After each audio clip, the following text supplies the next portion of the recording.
Hey, good morning guys, it's Roy from Radiant Clean. Today we are doing a roof cleaning in Apollo Beach, Florida. Just getting set up now.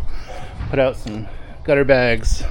Most of the house doesn't have gutters, but if you're new to the channel, where there are gutters, we put these polyethylene tubes that catches the runoff. So going around and doing that right now, just on the couple of gutters that are here, and then we're going to start wetting all the plants and vegetation, the grass, because unfortunately on the sides there are no gutters, so that means the chemical will be running off directly into the ground. So what we do is we saturate that as much as possible with water so the roots don't suck that up, and then while we're putting the chemical on the roof, we spray it down to dilute it. Then after we're done, we spray it some more, put some bleach neutralizer just to try to mitigate that runoff. Inevitably there's going to be probably a little bit of browning and stuff, but we try to make sure that there's no mass killing of bushes and grass and stuff. Let's take a quick look at the roof. You can see she's dirty. So it's got some nice dark spots. A little cloudy here today. We had to reschedule this last week because it was raining, so hopefully it doesn't rain. You can see, in typical of roofs that are needed cleaning, there is a lot of granule buildup in the gutters. That's typical when the algae is eating away at your shingles, that some of that granule loss is inevitable. So cleaning this will help mitigate that in the future for them. So let's take a quick look, see if anything jumps out at us here. I'm probably going to start out with a 5% mix of SH today. This side's not as bad. That probably gets direct sunlight. But you can see some really dark sections over here and dark streaking there. So I'm going to check out those wires, make sure there's nothing exposed. Obviously we don't want to have the SH get into any wires.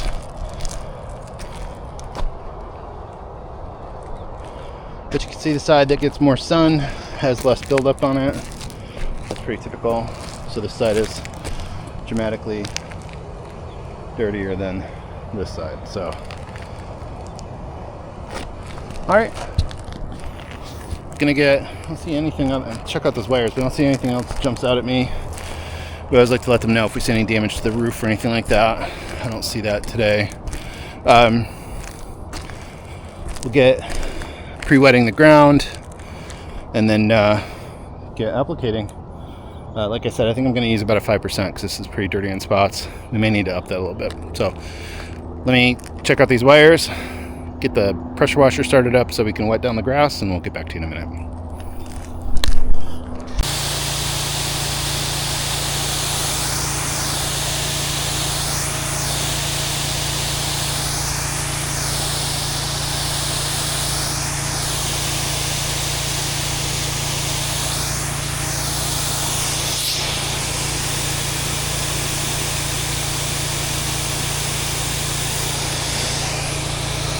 Alright, so not only am I spraying the ground and the landscaping and the grass, but I'm also putting a coat of water on the building and the glass. That's just to protect it from overspray from the SH. So, if there's any kind of misting of overspray from the roof, it's not going to have a chance to sit there and oxidize the paint or etch the glass. We also spray it while we're applying the chemical and then rinse it again after. But we'd like to get that first coat of water on the building just to dilute any SH that might mist onto it.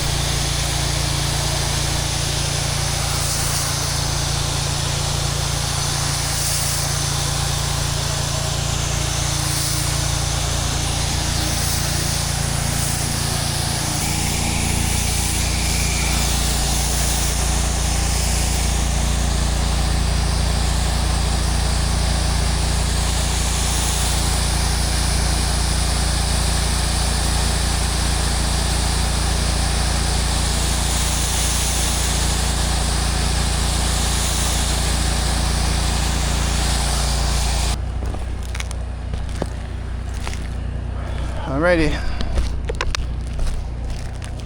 Usually start towards the back, work our way forward. Dante's going to be continuing to spray the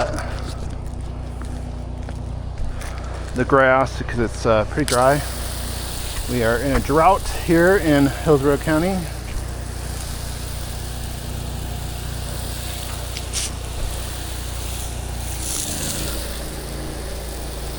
So I'd like to make sure that the ground is saturated so that the plants aren't absorbing the bleach. And there you can see the color changing already. That is always so satisfying. So we had a question why we start at the top on the asphalt shingles and not at the bottom. And you can kind of see why. See how it's dripping down? So we're using the chemical runoff to cover a lot of that area. So I'm just going to slowly let that cover, and it stays on chemical. So now on tile roofs, we'll often start at the bottom because they get so slippery. We don't want to slide down them. So we'll start at the bottom and work our way up on those. Those lose a lot of chemical anyway, so there's really no saving it when we're working on tile. But on asphalt, if we can use less chemical, maybe take a little bit more time, let it run down, that's what we'll do.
When we're doing asphalt, I'm not generally as worried about walking on it wet as with tile, because a lot of times the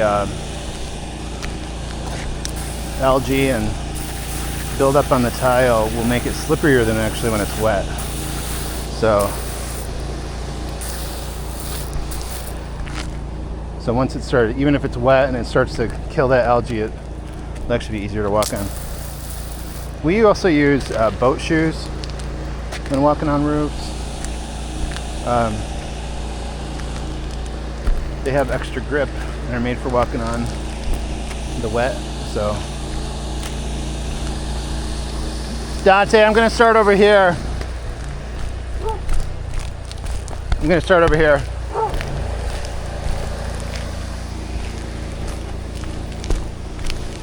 All right.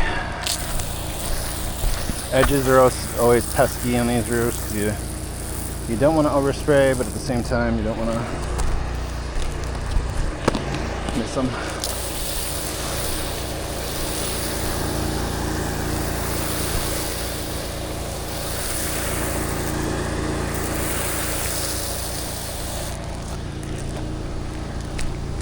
Now this is a situation where, because I am a couple stories up, I try to stay away from that edge. One of the biggest hazards for doing roofs, especially down here in Florida where they're not necessarily particularly steep, like they are up north, is your hose management. So a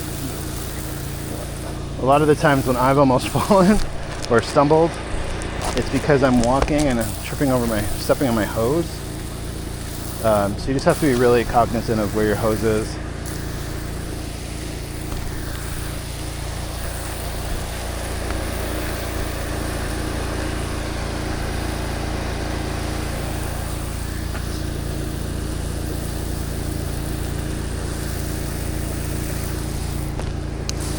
Alright, some of these areas we might need to touch up because this is pretty dirty, but I have it running, like I said, about 5% right now.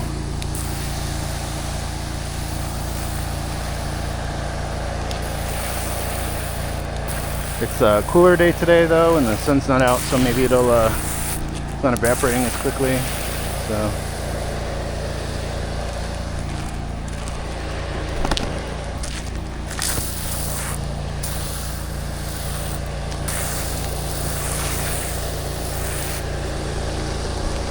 although the sun does help to work with the bleach to lighten things up.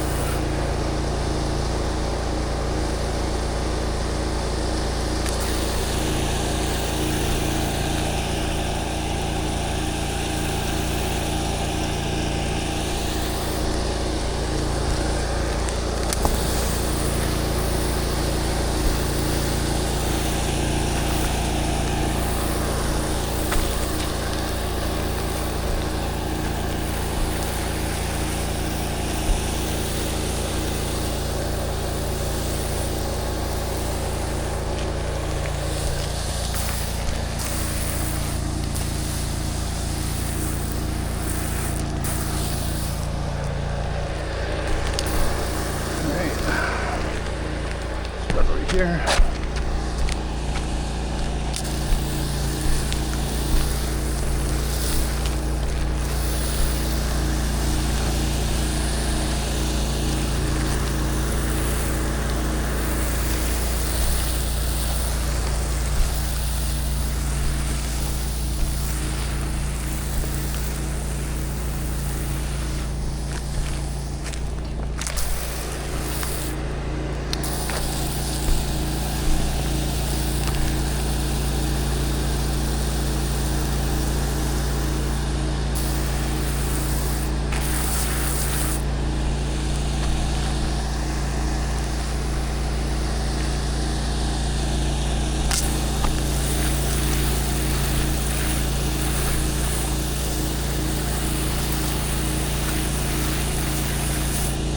These solar heaters for the pool, they're plastic, so I'm generally not worried about the chemical reacting with those like we would regular solar panels. I often do give them a good rinse though after we clean, just to make sure that the chemical residue doesn't corrode any of the fittings or attachments or anything.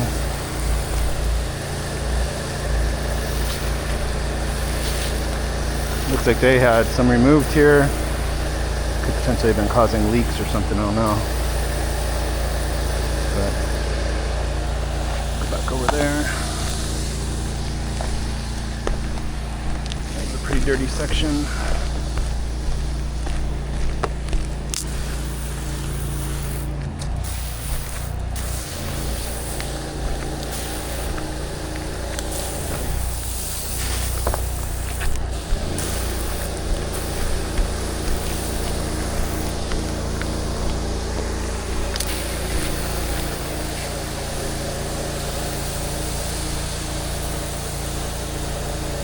And like I said before, unfortunately all that runoff is going right into the grass because they don't have gutters in this section of the house, so we'll try to mitigate that as much as possible, but not a lot we can do about it.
Yeah.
Alright guys, like I was saying, you can see the chemicals cascading down, so if we were spraying from the bottom up, we wouldn't be getting the benefit of that runoff kind of doing some of the work for us. It takes a little bit longer if you just let it kind of go down, but you're saving chemical. You still have to go over it in some spots, but just make sure you're getting all the edges and stuff. But that is a good example of why on shingle roofs we don't typically start at the bottom. We did get some comments from people that are like, oh, if you put down a 2-foot thing at the bottom, it doesn't run off as much.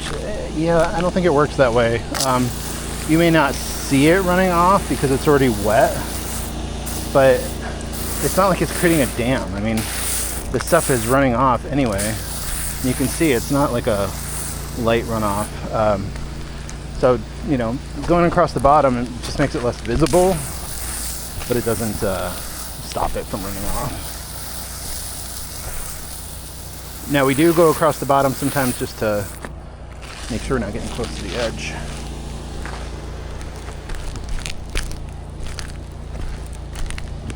Try to avoid getting too close to the edge because it does just ask for problems.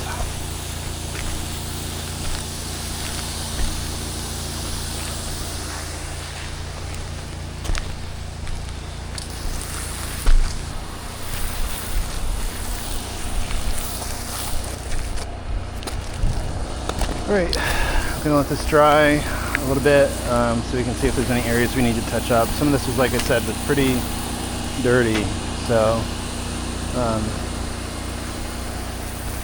sometimes takes a couple touch-ups.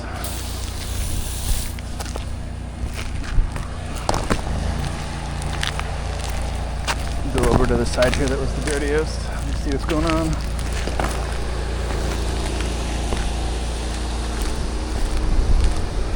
Looking much better.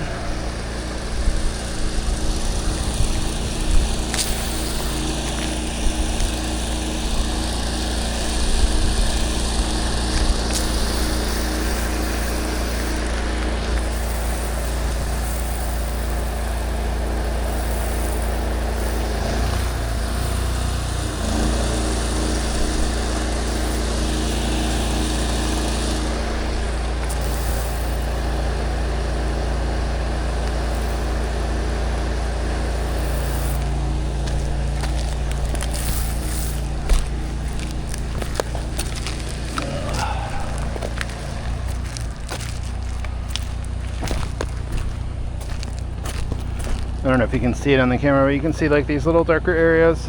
Those will continue to lighten up. They'll probably be fine, but while I'm up here, I just always touch them up. Like over here, this side was really dirty, so I'll just touch those up before I go down.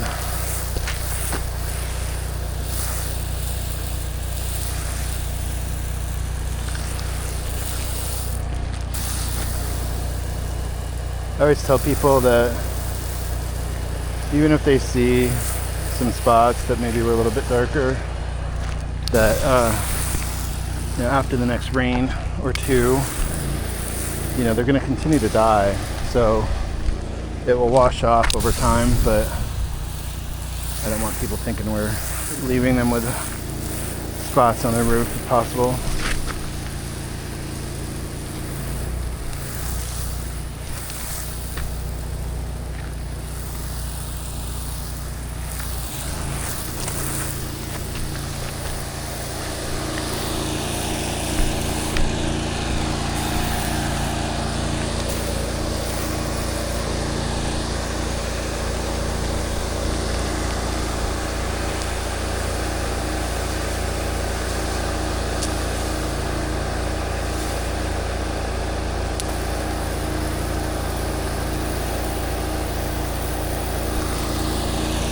You can see Dante's below, he's continuing to spray. There is a huge amount of runoff though, so you know, it's inevitable that there's probably going to be some dead grass. Even though we put down bleach neutralizer and we've wet it, and when you don't have gutters, it's just, oh, that chemical has nowhere to go.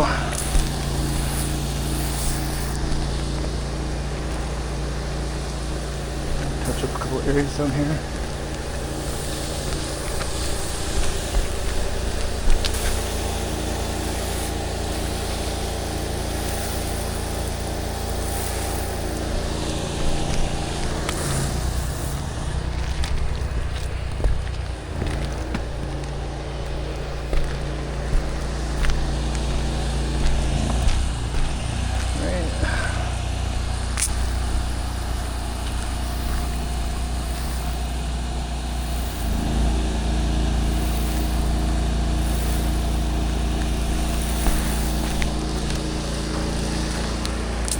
Typical job like this one with a roof this size on asphalt shingles, it's probably going to be upwards of 40 gallons of bleach that we're using, and that's at 12% strength, but shooting it at 5%. So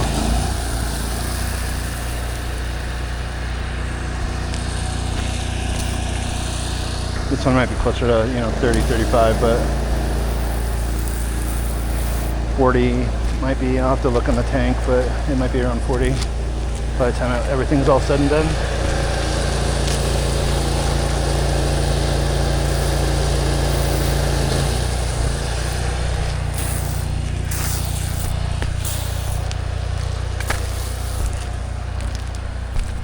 Depending on the bleach prices in your area, you can do the math of what that costs us from a margin standpoint.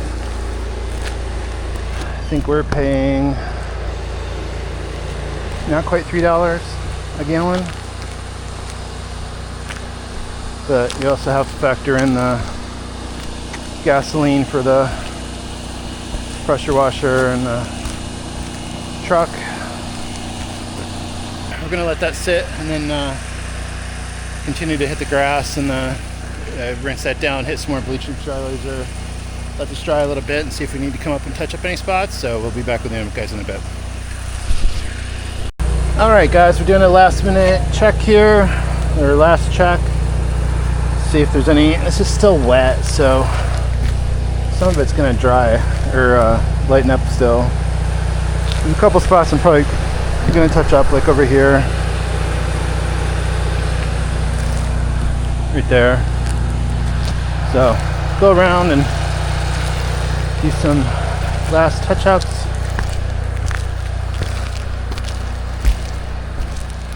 But you can see it's looking a heck of a lot better than it was. So Dante's going to